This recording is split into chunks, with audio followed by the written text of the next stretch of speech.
Fortunately, we did come together. We started to have weekly Zoom meetings in June of 2020 about developing this project and who to include, what topics might be covered, and we were surprised by what did transpire in the interviews. By November 2020, we sent out a call for participation, and we were pleased to get mostly yeses, but we got a few no's based on the workload that people had with their current projects. We were concerned about recording the history of museum computing from as early as possible to the present. As we all know, what gets written down is what's remembered. And by having an oral history done, we give you another means of keeping that in our memory. However, sometimes we don't know where to look, or what has come before us has disappeared from our memory. David Behrman and I talked about how the field seems to have a 10-year cycle of forgetfulness due to folks leaving the field, work not being documented, and other shifts in technology, or even in the leadership of our museums, where a direction is changed by a new director coming in. So how many of you have started a job, and I don't really expect you to answer this right now, but you can in the Jamboard, with no onboarding? Or how many of you had to develop best practices yourselves, like Deb and I had to do?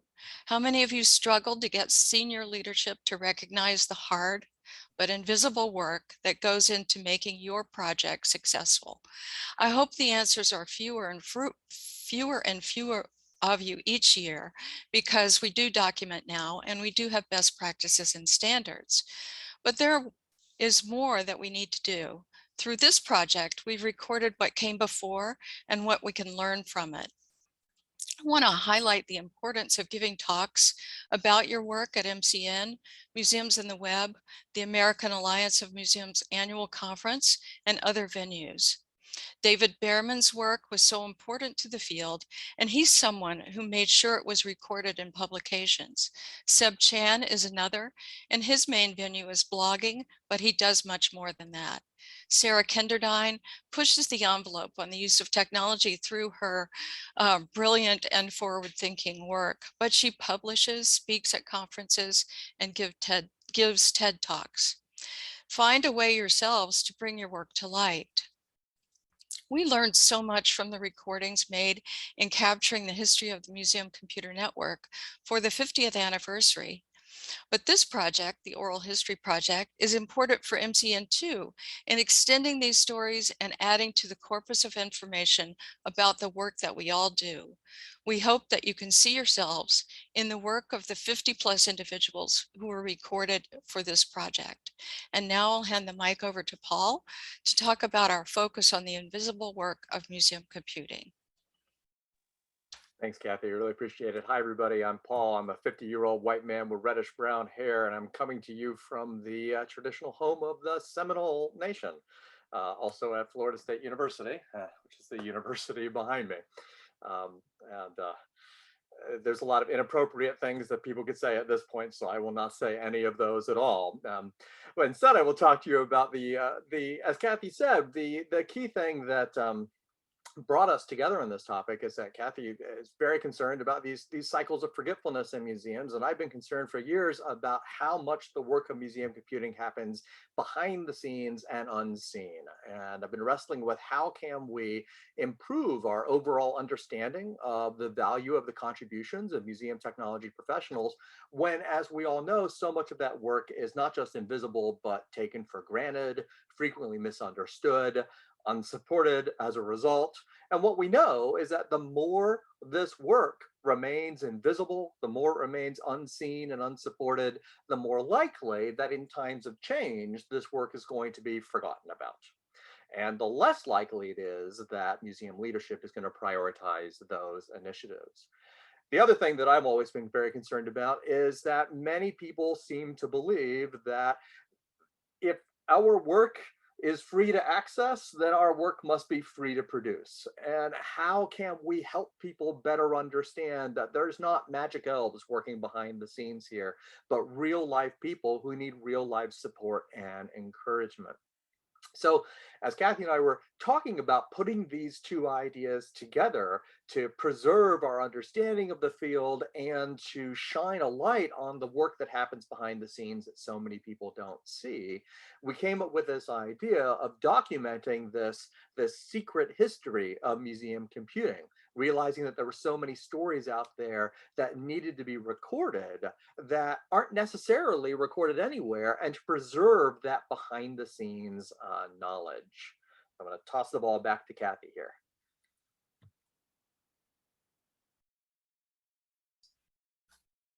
Oh, it's that mute thing that always gets me tripped up. So Paul and I were able to travel through time with the participants that we interviewed, and it was so much fun to do that. Many of you came to us with artifacts from your personal collections, your archives. I can't even imagine all the types of flexible media that we were able to see during this talk, and for Eleanor Fink to bring a video to us as well about the work that she did. The interviews not only captured the stories of our participants, but also their enthusiasm, sometimes discussions of what they didn't know how to do and how they found the solution. One story of the visit by the Queen of England to the micro gallery and her request, which you'll have to listen to the interview with Nick Honeysett to find out. And from fiddler crabs to dinosaur chatbots, and you know who you are. Most of what we heard was about pioneering, not just in the past, but now, and allowing freewheeling spirit to take hold and get the job done, to experiment, to prototype, to take risks, sometimes having support from the top, and sometimes going out on a limb, and sometimes having direction from generous donors, as in your case, Deb. Paul and I witnessed the humanity of the process. Our participants were not shy about listing their failures as well as successes, about robotics that cost an arm and a leg, no pun intended, and then an educator who brought a paperclip to solve the problem. We heard about lessons learned in some projects that led to other projects along the way for each one's career, about sharing expertise, finding solutions, and always about trying again. So Paul, I'm back to you now. Great. So I wanted to talk a little bit about the process here and how we did this. And I should start out first by saying that this has been a lot more time consuming than either Kathy or I thought it was going to be, right? We started kicking around this idea in the summer of 2020. We reached out to participants in November of 2020. We sent a total of 130 invitations to participate. We went back and forth with a lot of those people, and we ended up with 54 individuals sharing their oral histories with us. And we recorded those over a 6-month time period this year. And those oral histories resulted in more than 50 hours of Zoom video and audio recordings, more than 400,000 words of transcribed text. And just getting that text cleaned up to a point where we can share it back with the participants for their approval and authorization has been an incredibly time-consuming process. I want to very quickly shout out to the 2 student workers who have assisted on this project, who are both here in the audience, Margot Winnick and Kate Peterson, whose work has just been phenomenal on going through these transcriptions. As you can imagine, it's not just a matter of cleaning up transcribed text. It's a matter of so many of these stories referred to people's names, acronyms, projects that don't exist anymore, software programs that nobody, literally nobody, can remember what the acronym stands for. I was having a marvelous conversation with Diana Folsom just the other day about a software package that she worked on at LACMA, which was called Ladders, Laddrs, and literally nobody seems to know what the D in ladders stands for. But in any event, there's so much history that has been lost over these years, and trying to capture all of that. Oh, good, Amanda, thank you. I would really appreciate that. And of course, I just realized I spelled the acronym wrong. It's Laddrs. And if you could put it in the chat, that would be super helpful. and and so and I also want to apologize to those of you who were participants in the project who are in the audience, because some of you are. We have not yet gotten the transcripts out to everybody to review. We've been beta testing the process. Deb House was one of our participants and very kindly beta tested the process for us. It's a time-consuming process. Data, that's what we guessed it was. So there's a blog post from the late 90s about that system that leaves the word data out. So we were guessing it was probably data. Thank you so much for confirming that. But and multiply that times 1,000, right? There's so many examples like that. So we're trying to get as much of that cleaned up as we possibly can. But even so, we're kicking these back to the participants and saying, these are the people we didn't know. These are the names we didn't know. Can you help us fill in the blanks? So I promise those of you who are watching, we're working on that. We're getting it back to you as soon as possible. Deb has been through the process now and can talk about how that went. It works very, very well. We do have one clip that we do want to show right now because it's been approved by Deb. Now, that's the other thing I want to say is part of this oral history process is that we don't want to share any of these stories with anyone until they've been 100% approved by the people who told them. Because you know how when you're telling a story over Zoom, sometimes you might say something that then when you listen to it later, you're like, well, maybe I shouldn't have said that, right? So it's a back and forth process, and that's what takes so long, because this isn't just about recording something and then pushing it out, right? You know, it sometimes happens, but this is about that sense of authenticity and ownership and autonomy, and making sure that people are telling the stories that they want to tell. But as Kathy said earlier, just wait until this collection of stories is online. That's our plan, to put this all online at a digital library repository here at Florida State University, so that people can watch and read these stories on the transcripts and get this insight into what's been happening in the history of museum computing. So to give you a quick example, I'm going to bring up a clip that is Deb talking. And here Deb is telling a story about a time when she was working at the Art Institute of Chicago in the late 1980s.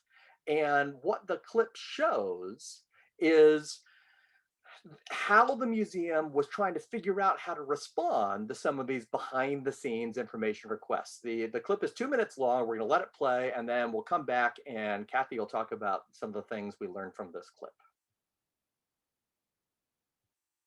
The thing about the Art Institute of Chicago, which being a public educator there, which I quickly had to learn how to do, is that they have a very well-known collection. And I couldn't believe that people were coming to my 2:00 general tours and saying, I want to see this painting with a guy in a nighttime coffee shop, and there's a yellow light in the background. And I'm like, oh, Edward Hopper's Nighthawks. Sure, let's go see it. Or I'm looking for that painting with the pitchfork and the lady and and so I'm like, okay, we'll do it. And then later I made this connection that those works of art were part of a board game we all played called Masterpiece. And I didn't realize that the collection of that board game was actually a big overlap with the Art Institute of Chicago. And the reason that's important is that it also meant that in the late 80s, when I was working there, and Microsoft, Bill Gates was building his house, his like amazing technology house in Seattle. He came knocking at the Art Institute of Chicago's door and said, I have this idea that rather than buy art for my new house, I'm going to just project the images I love. And the images I love, many of them are at your museum. And I'm thinking, masterpiece. But the museum said, oh, Mr. Gates, we would love to have a partnership with you. What do you require? And he says, well, can you send me, my 100 favorite pictures in a digital format? And we're like, what's that? What do you mean by that? And Alan Newman was like, we're not giving away the digital file. Like, he has to pay, the richest man isn't good. Like, we need money for that. All right, great. Let me, so this fantastic clip of Deb, let me, I'm going to put the transcript on the screen too while Kathy talks. So that's a great, I just love that story, Deb, because I had a similar experience at the Peabody Museum at Harvard, but I'm sure we can all imagine Bill Gates just saying, oh, don't worry. If they're not digitized, we can do that for you. But of course, that meant something like, and we'll then own the rights to the digital surrogate and blah, blah, blah. So a lot of us were then approached by Corbis, which was part of Microsoft, and other libraries like Bridgman. And we needed to know as museum professionals what we should do about copyright protections and what this meant to existing offices of rights and reproductions, because those offices had a revenue stream then that was in place and had been for many years. So it just shows the passion for the field, for participants like Deb. And she mentioned Alan Newman, and thank God for him saying, no, we just can't give the rights away to this. But we all were looking at that. And we were also looking at, should we put anything online? Many museums were afraid to do anything more than a very small image, nothing big, didn't want anybody to steal our stuff. And then at some point we realized that if we had it online, people would use it and would know our collections better. So we started thinking about at what resolution should we present it to the public. So a lot of good things that we thought about during the 1990s have informed our standards and the way that we work. And I want to just move back to Paul now so that he can talk about more of the themes that we saw when we were working with our wonderful participants. So those of you that have done qualitative research in the past know that if you have 400,000 words of text to go through, that is a massive qualitative research project. So, but what I want to share with you is some of the emergent coding that's coming out of the work that, that we really just started, right? But already we're seeing some key issues that are coming out that cut across all of these stories and all the people we're talking about, that we've talked to. And the first big thing that I want to mention, and if you just remember one thing from this presentation, I really hope it's this, that when we step back and look at that 30,000 foot view of how the field of museum computing has evolved since the 1960s, it is a picture of positive change. And it was such a rewarding experience. And now that I've listened to all of these stories at least twice, right? It is such a rewarding experience to see the growth of this field. Any individual story, just like think through your stories, your experiences, any individual one might be, negative and concerning. And I see Max is talking about academia, right? It's the same thing there, right? I look at, as a full professor at Florida State University, my day to day is full of crap, right? Just like yours are. But when you look at the 50-year scope of the field, that sweep of history, if you get out of the trenches and look at what we've done, you see this incredible positive change and the strength of the field over time, which is incredibly liberating to feel, because the challenges that we face in this field are significant, right? Thanks, Kathy. Yes, the challenges that we face in this field are significant. First off, we have this issue that so much of the underlying infrastructure that we support is invisible. And we all know this, right? We work in a job where if I'm doing my job right, you don't see me working. And that's a problem for a lot of people. You tend not to get the support that you need if your work is invisible. And if you are only visible when something goes wrong, right? Good infrastructure is invisible until it fails, then that also raises a lot of difficult questions for people in the field. Combine that with the fact that the technology that we use keeps changing and the purpose of that technology keeps changing as well. One of the things that came through loud and clear in the stories we heard was the evolution about why technology exists in the museum world, moving from plugging in computers to plugging in networks to realizing that technology could be used to provide access to content, whether that's content in the galleries or content online, and moving from there to the realization that technology can help people have meaningful experiences with museum content, a focus on engagement, and then moving even further from there about the role of technology in bridging cultures and embracing our shared humanity through empathy. And that's a transformation that has caused a lot of trouble over the years. Where does IT belong? Who owns it? Where should it live? Who's in charge of it? It's hard to get support for what you do if people can't even figure out what it is you do and where it lives.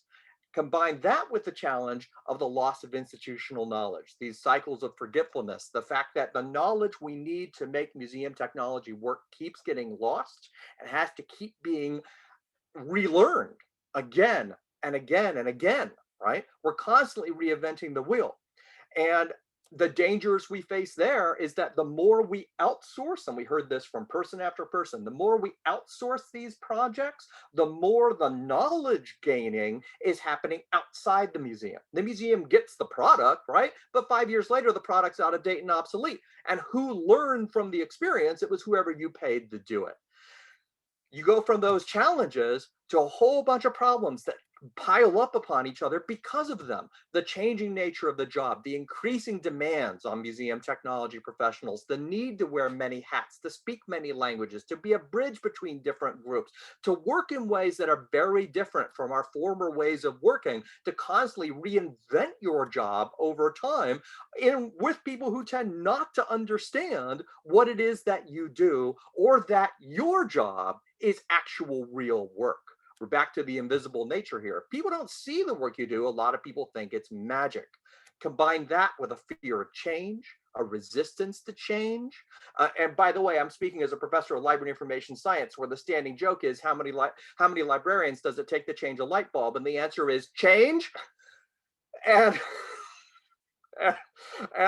and getting people to understand that they don't have to be afraid of change, especially in a world where change doesn't always pay off.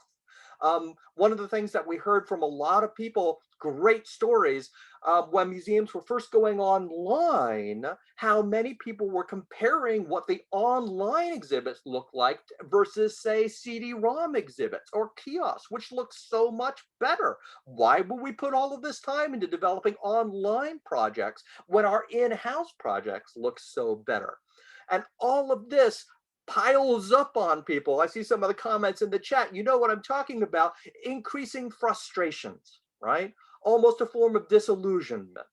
And how do we overcome those frustrations? Well, we saw a lot of that in the stories too. Solutions that work. The importance of having a champion for innovation, a champion for digital, a champion for technology, someone who needs to have a seat at the table.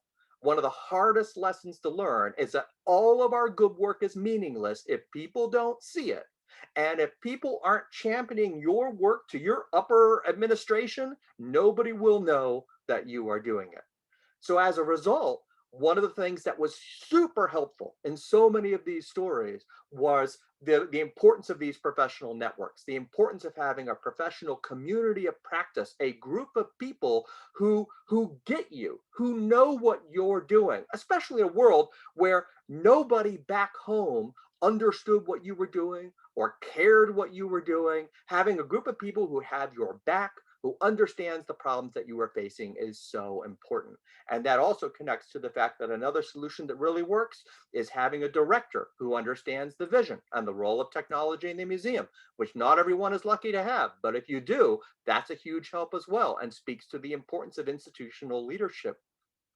And when we take all of those positive solutions together, we see new cultures emerging in the museum with a focus on human-centered design and a culture of empathy and understanding and the role of technology for making the world a better place, which takes us back to this importance of changing philosophies, the ever evolving idea of what's acceptable, of why this matters. Open access is a good example. Where we are now was almost unthinkable just 20 years ago. We have made tremendous leaps and bounds and achieved radical change in our ability to help people think about museum information technology and information resources differently. And the results in time, the results over time have been this positive focus and enthusiasm moving forward. And as I said, one takeaway is that 30,000-foot view is that we have a positive scope of change over time. And where we saw this in these 50+ hours of stories is the enthusiasm of the storytellers. People who are looking back over their history in the field and seeing this was worthwhile. We did this for a reason. So that's my quick capsule summary of the key lessons that are coming out of this right now. So I think we're going to move this now to Q&A. We've got Jamboard. Deb, I'm going to knock this over to you. Well, actually, it's pretty straightforward.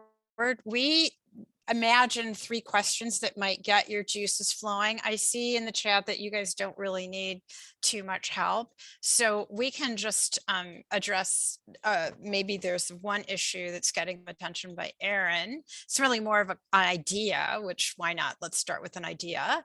It says, I'd love to MC and to bring together Vulay and Andrew Russell and Lee Vinzel to set some fires at one of the upcoming MCN conferences.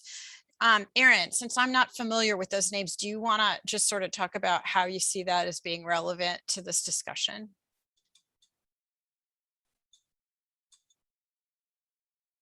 Sure. So Vulay is the founder of Nonprofit SF. And he basically writes about how completely backwards philanthropy and nonprofit is in general. Like, I can't even encapsulate. You just had to visit his blog.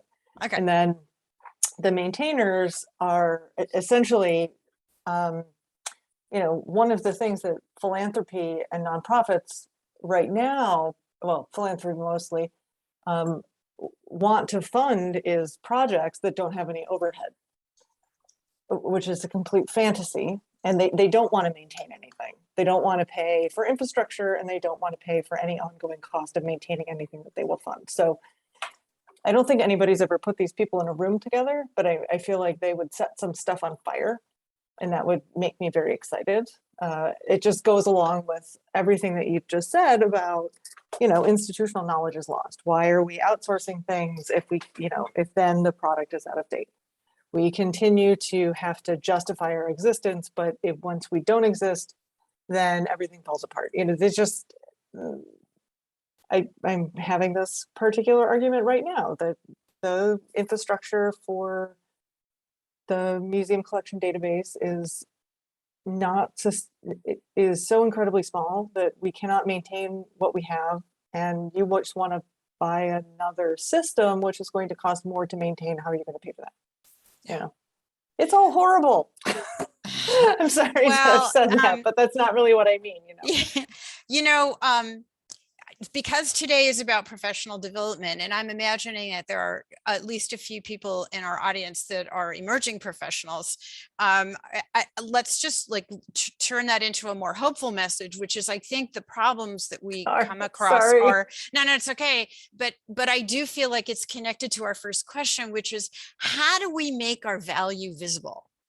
This is one of the main problems. I mean, I come from an education background, and I think that in my case, I'm always thinking about the value to the visitor, which in this case could be a physical or an online visitor.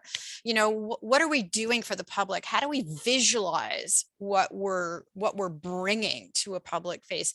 And it's surprising to me that when we just spend a little bit of time like really thinking about that and visualizing, quantifying it, evaluating it, and bring that to leadership, you know, wheels start turning. I just checked today.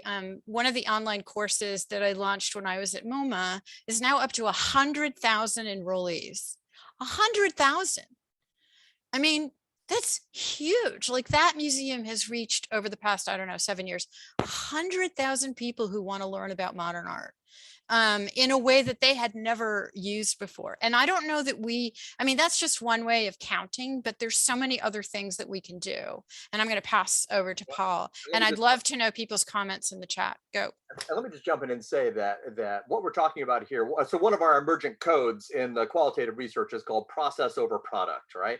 And this is an important lesson that's really hard to get across in a lot of institutions, not just museums. So people are so focused on, I want this product, that they don't think about the most valuable thing is the work that goes into creating the product. As I said earlier, product's going to be out of date within 5 years, but the work you put into it is about preparing your staff for the next generation of product. This is just like back in the day. Remember, everyone, all the museums were jumping on the Second Life bandwagon, and people kept saying, well, are we ever going to use this? And is anybody come to a museum in Second Life? And I would say to people, none of that matters at all. This is about helping the staff in your institution develop familiarity working in virtual platforms. It doesn't matter if it's Second Life or Oculus Quest today. You need to have staff who are comfortable working in these environments. You need to focus on what they get out of the learning process, not the actual product itself. Boy, is that a hard lesson to get across. Really good point, Paul. Kathy, did you want to add anything to that? Yeah, I wanted to go back to how, can you see me? I don't think so. How people get their work visible by publishing. And also a lot of our professional organizations have awards that you can apply for. So directors love to be able to say, oh my God, our social media manager won an award at the Museum Computer Network or Museums in the Web or AAM, or our regional organizations like New England Museum Association. So don't forget that you can be visible in that way as well. And I think I'm saying this more, well, to anyone, but to emerging professionals for sure. That's a wonderful way to show the quality of your work and to get the praise for it.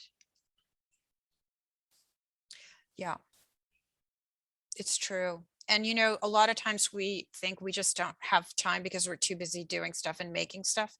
And I think that, you know, I mean, that's a tangential conversation, but, you know, making time to make the things that we do visible and the impact they have. I mean, you can't raise any more money unless you can do that. Am I right, Coven? One of the things Hey, too. don't pull me into this. Go ahead, Coven. I think he said, don't pull him into this. So Oh, all right, never mind. we'll leave him out. Woo! There he is. I was just about to reference is a lot of you might have seen the Knight Foundation report that came out, and actually I guess it was just about exactly a year ago, right? It was October 2020, and there were some really disturbing statistics in that report. And I think the one that frightened me the most was the one that about 1 in 10 museums have somebody representing digital or technology sitting at the director's table, at the president's table, right? Sitting in the C-suite, 1 in 10. And that's chilling, because if you don't have a seat at the table, you're not going to get your views across.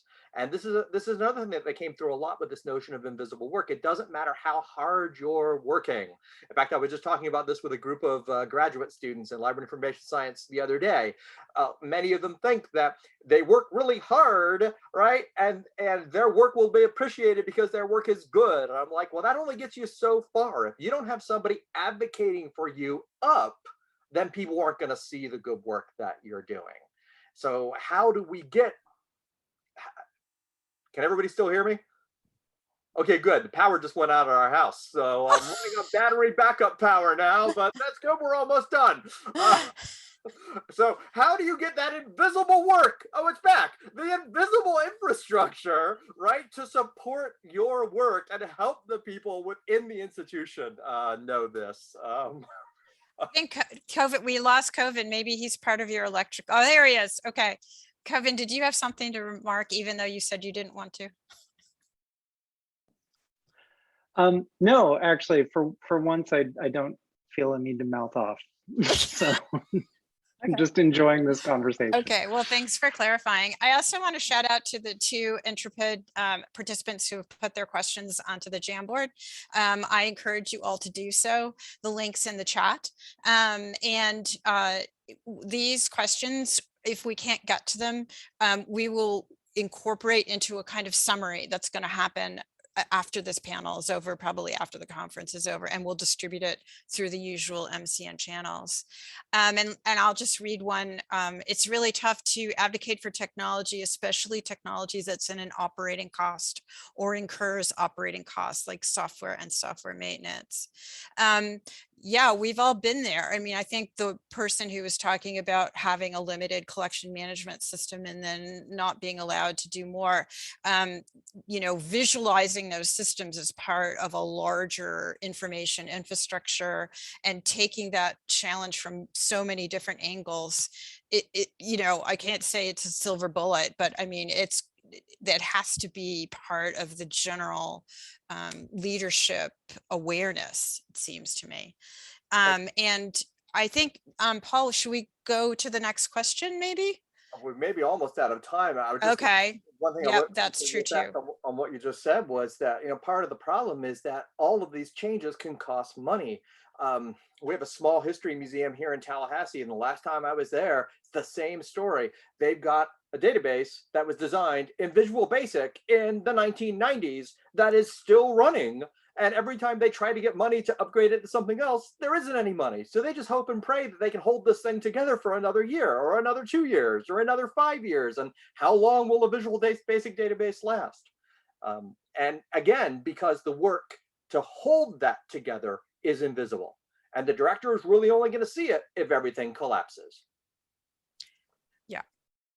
I just want to point out that in the question about what MCN can do, we're really sincere about this. Like we're an active, growing, changing group of professionals who really like working together and being together. And we really want to be productive in our association. And I think there's two really great ideas in the Jamboard right now about how MCN could help this work become more visible. And I welcome many others. Note that whatever you put on the Jamboard is more or less anonymous, so your name isn't necessarily associated to this. I think, yeah, it's 2:45. Sadly, we got to bring this to a close. But if you do have lingering thoughts, go ahead and add them to the Jamboard. The chat's going to be cut off when we stop this meeting. I want to thank Paul Marty and Catherine Jones for a great session putting together, and all of you who've participated and hopefully will continue to participate in this really important topic. Take care.